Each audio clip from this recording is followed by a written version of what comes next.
Morning everybody, Vaughn here with the Vonster vlog, and our van died. Its transmission, it will not change gears, and the check engine light is coming on, so it's not like dead, but it's not a good. Went out for food and was able to limp back. Yeah, we were able to limp back from Culver's last night, and so this is supposed to be day 1 on the trail. Let's see how this goes.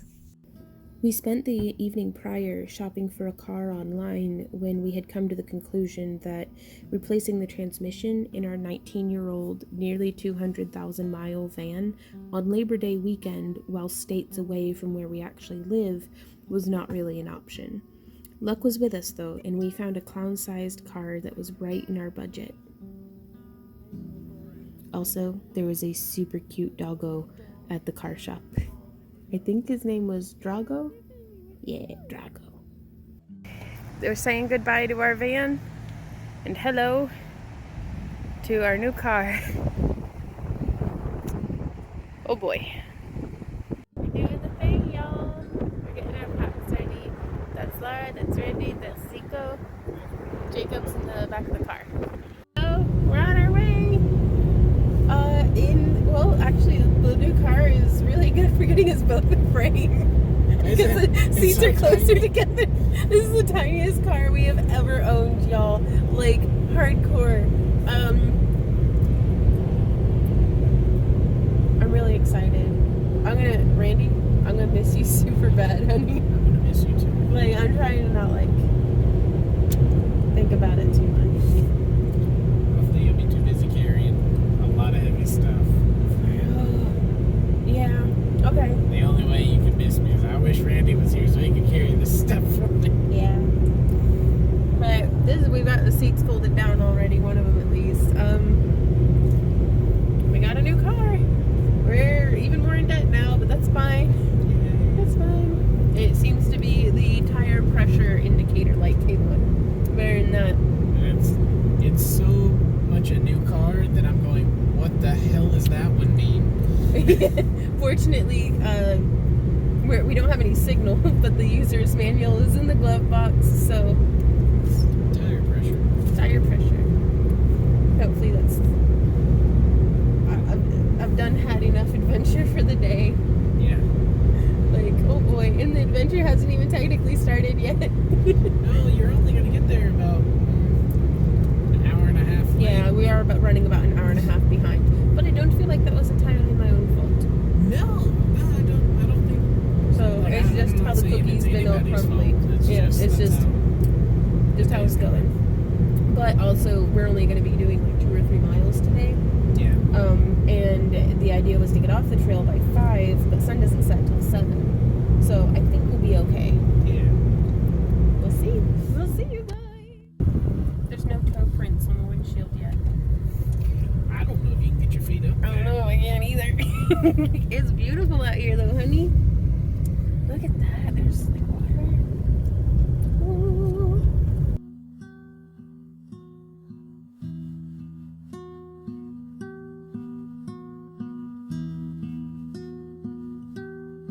So this is it. My second ever backpacking trip.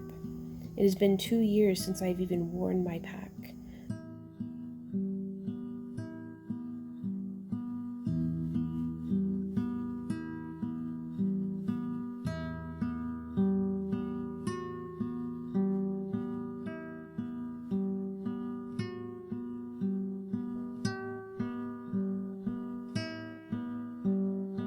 I had gained 40 pounds since that last trek, which was also on the Ice Age Trail, but a different segment of it.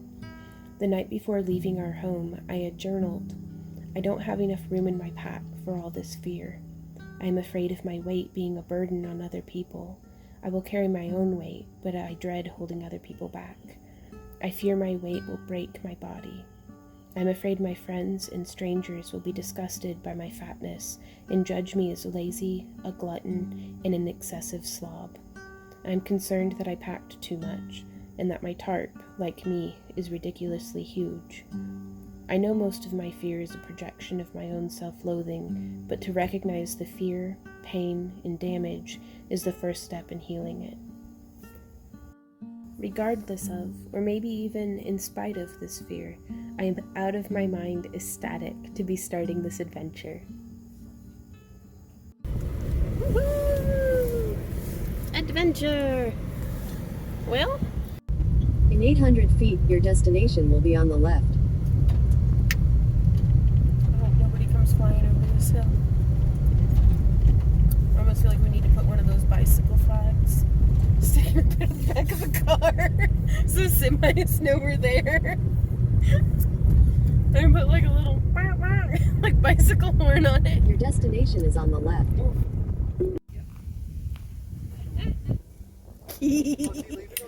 Yeah. There goes Randy. Bye, Randy. Bye-bye. We made it to the trailhead. Okay, so I'm just getting pictures and talking to my camera. We got it to the trailhead. How are y'all feeling? Fine. Day 1, we got on the trail at 4:20 p.m., hiking from the Horn Lake camping area to Dog Lake Shelter. My total pack weight was close to 46 pounds, 15 of which were food and water. I have a breakdown of my gear item by item in my lighter pack link down in the video description, as well as a post-trek pack shakedown in my backpacking playlist. Fully laden with both luxury and necessity, there was a pep in my step fueled by pure enthusiasm and joy at just being there, hiking with my oldest and newest friends. I wasn't feeling very confident in my footing, what with not being able to see my feet past my tummy and fanny pack, so I was going pretty slow. The party was very patient with me though, and I was able to take lots of breathers.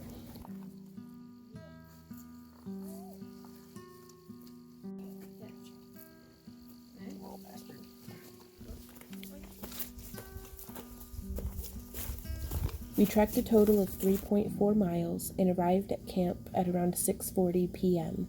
Dog Lake Shelter was very tidy and had a great fire pit surrounded by stones. We didn't have anything to cook over the flame, but it was really nice to set something on fire. There was a perfect hammock spot overlooking the slope down to the lake, and setup was nice and easy. I gave myself a good foot massage with vitamin E oil spiked with tea tree oil and felt very refreshed. By this point, I had already realized that I'd left my microlight thermos at home and was missing it, but I did manage just fine drinking tea and cocoa out of my cooking pot. My dinner on this first night was a Knorr rice and pasta pack in the Spanish rice flavor, and I had that on whole wheat tortillas with Frito chips and a cheese stick. Oddly though, I did not have the appetite that I expected after being active. I had logged over 14,500 steps on my Fitbit, which is well over double my usual activity. I didn't touch my snacks all day or dessert and only ate about half of my dinner before bundling up in my hammock. I did partake of hot cocoa though, and it was delightful. Before bed, we all went down to the edge of Dog Lake and got some excellent stargazing in. I'm really glad that Randy and I had been kind of stargazing on our own prior to going on this trip because I was able to identify Jupiter and Saturn with confidence, and they were putting on quite the show. A lot of the stars were actually reflected in the still surface of the water, which was just beautiful. I slept well enough with some painful cramping in the tendons on the top of my right foot. I'd been concerned about this as a chronic problem leading up to the trip. And while not pleased, I wasn't surprised. I did wake up from cramps and watched the moonrise, which was really nice, and heard what I think was a barred owl calling in the night. I did get a bit chilled in the night also, though, and it was entirely my own fault. I had my sleeping bag inside out and was using my puffy jacket as a pillow instead of wearing it, and I also had my tarp kind of set up in porch mode, which let all of the breeze in. So, I kind of had it coming, I suppose, if I got a bit chilled. Morning came early, as it tends to do, and I was loath to leave my hammock.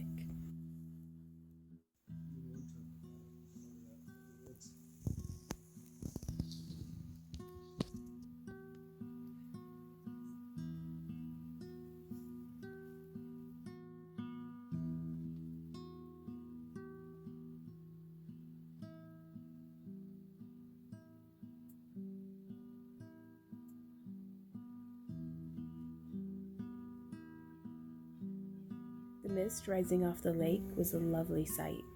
I made the mistake of tearing down my camp before changing out of my pajamas and made note to avoid this in the future. I'd like to keep my sleep clothes as clean as possible since they're my only set. Breaking camp went smoothly, though all of me was stiff and sore. I was already thinking of new ways to improve my setup, mostly warmer and lighter bedding. Breakfast was instant oatmeal that I had pre-mixed in a Ziploc freezer bag with additional walnuts, dates, and milled flaxseed. I also, Hobbit style, had a second breakfast of my meat and cheese sticks and a pouch of Nutella style, hazelnut chocolate spread.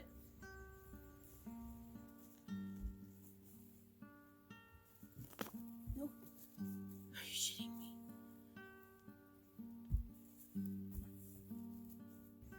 We started hiking at 10:10 a.m. and I was already having a hard time. I didn't have any blisters yet, but the outer edge of my right foot felt like walking on a tender bruise, and if I stepped on a small stone or a root just so, it would send shooting pains up my leg. This didn't improve, but it also didn't get any particularly worse throughout the day. It was just a state of being. Along our route, we came across the old homestead of Bill Underdown. There's a link in the video description where you can read more about him. We had lunch on a little bridge over a dry ditch, and I had taken my shoes off to dry my feet out and had a really good break and foot massage. Now we're eating. That's good stuff. After lunch, we did a fair bit of road hiking. There was very little traffic, and we even got to meet some goats. I had a terrible fright from passing a yard that had a beautiful German Shepherd aggressively defending it. I was very glad to not be hiking alone. As an adult, I'm discovering I have a deep fear of stray dogs until I get to know them, or even just strange dogs. As a child, I was attacked by 3 dogs while riding my bike, and it took decades for that seed of fear to sprout and take root. We passed by without incident, and I was choked up with tears and adrenaline for a hot minute, and for at least a little while didn't notice my feet hurting. I was extremely grateful, though, to be hiking with friends who were very patient and understanding. That made a world of difference for me. We hiked 6.8 miles in total, from Dog Lake Shelter through the Alta Junction to the Harrison Hills segment, and we made camp at around 4:30 p.m. There was a bit of a complication with the path being rerouted, so we missed our intended watering hole, but our stalwart guide and Zico took care of backtracking for water. Mosquitoes were pretty dense at camp, but I was well equipped with the bug net on my head and on my hammock.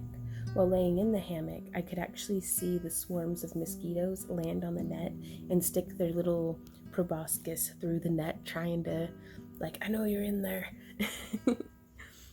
The tents were a bit away from where I was able to find trees to hang my hammock from, and we had concerns about rain forecasted for the early morning. Dinner was Mountain House lasagna and meat sauce with smoked Gouda Triscuits and a mozzarella cheese stick. Dessert was a cocoa and a 2-pack of Oreos.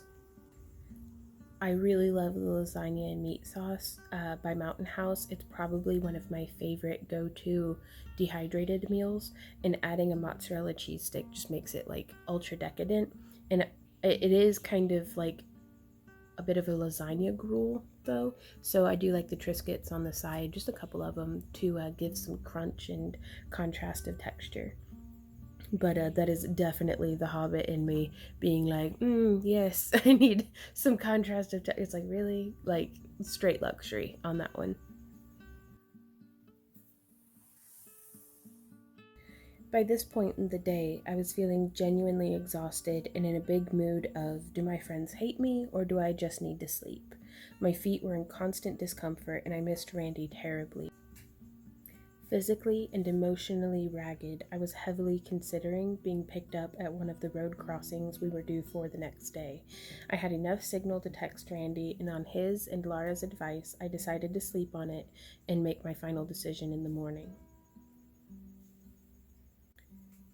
At around 3 in the morning, what sounded like just a couple feet away from my head, I experienced my very first vixen scream. Google it. It's terrifying. It was a stone's throw from my comfy cocoon, and it ripped me from my sleep, giving me my second massive adrenaline rush of the day. Other than that, though, I had a solid and comfortable night of sleep. I woke up with my watch's alarm and had a very bumbly morning. The rain didn't come, which was very nice, but I kept getting distracted and losing track of bits of gear during teardown, so it took much longer than I would have liked. Breakfast was more of the same oatmeal and 27 prunes. Why am I like this? I am somehow impervious to the power of prunes and can and do eat them like candy.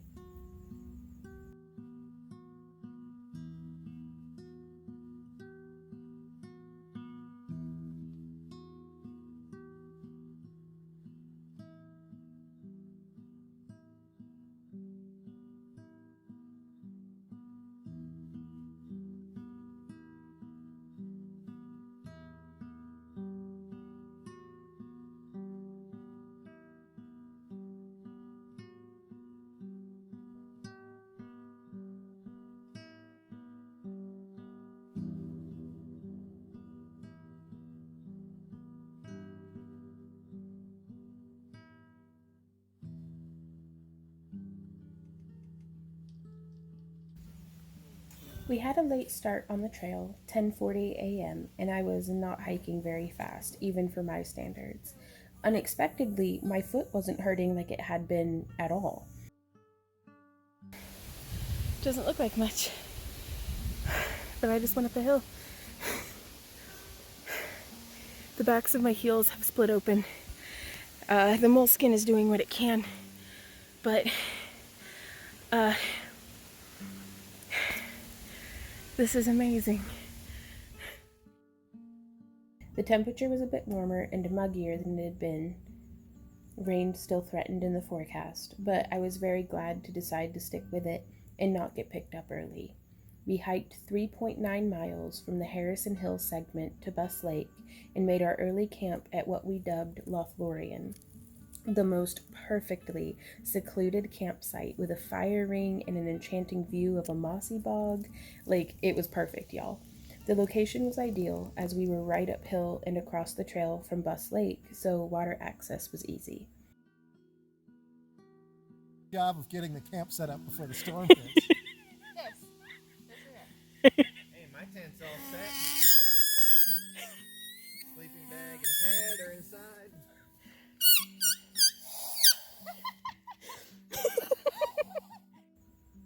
We set up camp hoping to be done before the rain hit, but we only got sprinkled on a little bit, so very lucky on that. We hung out on the shore of Buss Lake while getting water and soaked up some stunning scenery and good company. I have very fond memories now of our laughter and giggles echoing over the lake. No, Vaughn, smile. That's the one.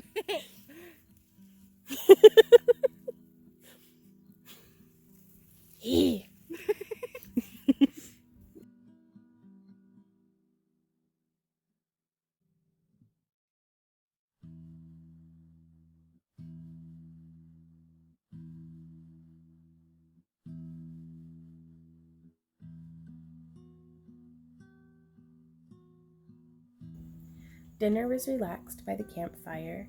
I had Backpacker's Pantry 3 cheese and macaroni with home dehydrated mixed vegetables added, as well as a pouch of chicken. It was very tasty, probably a little bit more work than the lasagna and meat sauce, but very, very tasty for sure. Making an early camp was such a treat. I never thought I'd feel like 4 miles with a 45-pound pack would be an easy day, but everything feels easy after almost 7 miles. I imagine, though, a 7-mile day is easy to other people, but I'm only me and can only hike my own hike. The 4th day dawned, and I felt better that morning than what I had on the morning of the 2nd day. As odd as that may sound, Hiking went really well. My blisters hurt, but all of the other pain in my feet was actually pretty much gone. And the group kind of let me go ahead of all of them, because for every like 3 to 5 breaks that I took, they would catch up to me, and then we would take like one break together, and then I would get like a 5-minute head start or so. I don't know. It's really hard it's difficult for me to tell time on the trail.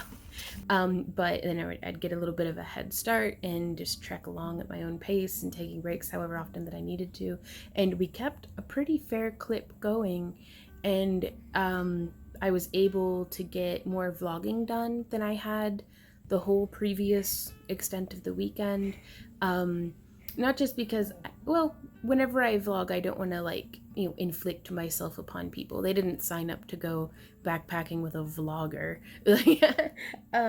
But it was kind of nice to be out ahead by myself. And I do think in the future, I may actually consider doing some trekking on my own. Breakfast on this last morning was oatmeal again. The same concoction I'd been having each morning, but contrary to what I had like anticipated, I wasn't able to finish both packets of oatmeal, which was odd because at home I have no trouble, but somehow my appetite had been diminished by being out on the trail, and I don't know. It's more data is required. But lunch was very good as well. I kind of had just like a leftover day. Had like a tuna burrito and a peanut butter and jelly burrito, which was pretty good. And just kept trekking, and it was amazing. My legs were tired, like all of me was very tired, but it just feeling better than I had on any of the prior 3 days. And that was very surprising. One of the hikers twisted his ankle. Our guide for the trip took fantastic care of him, and we were able to make it out just fine. We got to the tower, like the radio tower at the Lookout Mountain part of the trail, and we weren't able to be picked up directly there, but we did like an additional mile or so down to the pickup point, and I got to see Randy. He kind of met us halfway. He was walking up to where we were, and we were walking down to where he was, and it was really great to see him. I did get choked up and like all full of tears, and I was expecting I try to not have expectations, but I was kind of expecting a little bit more of like a huggy kissy smoochy like reunion, and he kind of just held me out at arm's length and was like, hey honey. Apparently I smelled like a science experiment that had been left in the woods for 4 days, sweating and covering myself in bug spray. So beyond being a decadent bouquet of aromas, it was really great to get to see Randy again, and we did a last little bit of shuffling around with the cars and said bye and got on the road back home. Did it! Yay! We did it! Oh yeah, I forgot it's a video! Yeah, I think so. So now it's raining, and I'm still upset about my haircut, but not as bad. It'll be fine. Everything's fine. It doesn't matter. But we are here at Culver's, and I'm so excited to see Randy. Look at Randy. Hi. Yeah. And the drive home in our new car, like the first I don't know, hour or two of it at least, were treacherous.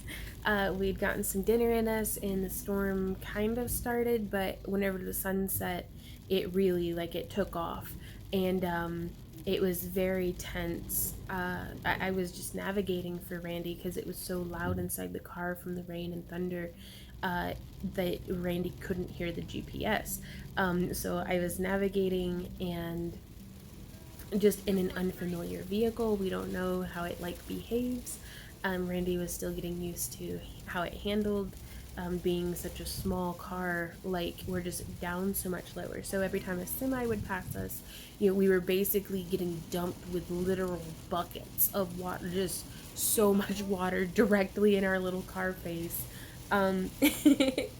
But we made it. Randy had a very specific hotel in mind that he got us to that had a private hot tub, and that was amazing. Because it was a jacuzzi tub in the hotel room, and we enjoyed that thoroughly, both before bed and when we woke up. We had a like truck stop breakfast of off-brand IHOP, and it was very good. Way too much food, and then had a glorious drive home, very uneventful except for a little bit more rain. And we got home and the puppies were there and my chickens, and just it was so nice to come back home. What on earth? Private hot tub.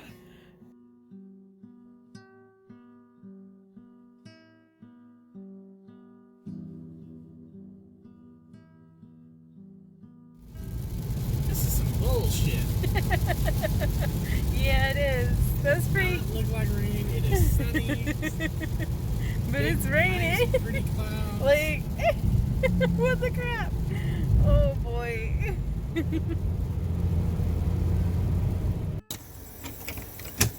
Oh, I'm locked out of the house. Who's a good boy? Oh, fuzzy dog. There's my Sam. Hey, buddy. Hey, buddies. Yay! Oh, I missed you. Hey guys, Future Vaughn here. I've just finished editing the bulk of this video, and I survived. We completed 18.4 miles. I know Sam Dog. He's so grunty. And over the course of 4 days, and I lived a vlog about it. So I had a fantastic time. I learned a whole lot. I cannot wait for our next backpacking trip, and at the time of recording, I've already gone on another camping trip where Randy and I went on day hikes almost each day, and that was a ton of fun. But that's for a future video, so please like and subscribe if you're into this.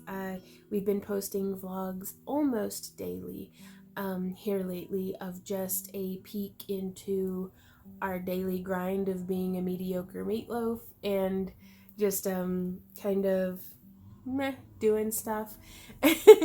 So if you guys have any questions, please leave them down below and I'll get back to you.